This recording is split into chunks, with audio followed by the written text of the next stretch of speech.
আসসালামু আলাইকুম। তো আজকে আমি বাজার নিয়ে কিছু কথা বলবো। তো দেখেন, আমাদের কিন্তু সরকার চেঞ্জ হয়েছে, ফ্যাসিবাদী সরকার।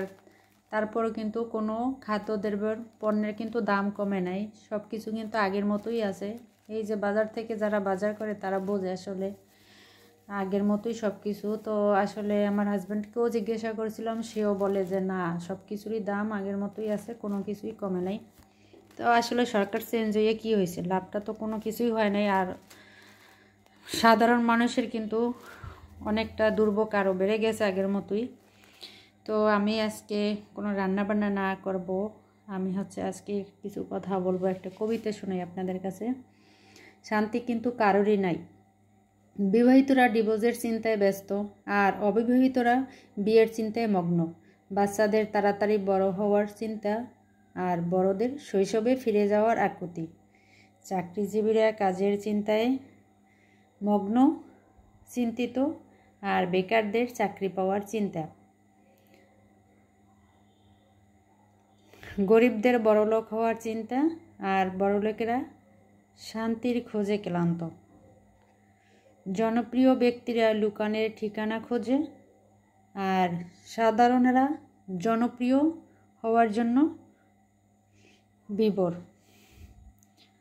তো দেখেন কবিতাটা কেমন লাগছে, সবাই বলবেন আর কি। এই সময়ের পেটটা পক্ষ নিয়ে আর কি কবিতাটা বললাম। এই যে দেখেন, পেঁয়াজের কথা জিজ্ঞেস করলাম কত দাম হলো, বললো 110 টাকা। তা আগেও তো ছিল। তারপরে এক পর রসুন আনছে, কি বলেন 80 টাকা নিয়েছে দাম। সব কিছুরই দাম। তো আসলে আমরা হয়তো বা একটু কষ্ট করে হলেও দিনের পর দিন কিছুটা হলেও খাইতে পারি, কিন্তু যারা একেবারেই গরিব পর্যায়ে আছে, দিন আনে দিন খায়, তাদের অবস্থা তো আরও করুণ হয়। তো আমরা আসলে চাকরি, আমার হাজব্যান্ডের চাকরি করে, কিন্তু আমি তো করি না। তারপরও দেখেন, আমরা কিন্তু ভাড়া বাসায় থাকি, সব কিছুই কিন্তু আমাদের ভাড়া দিয়ে থাকতে হয়, খাইতে হয়।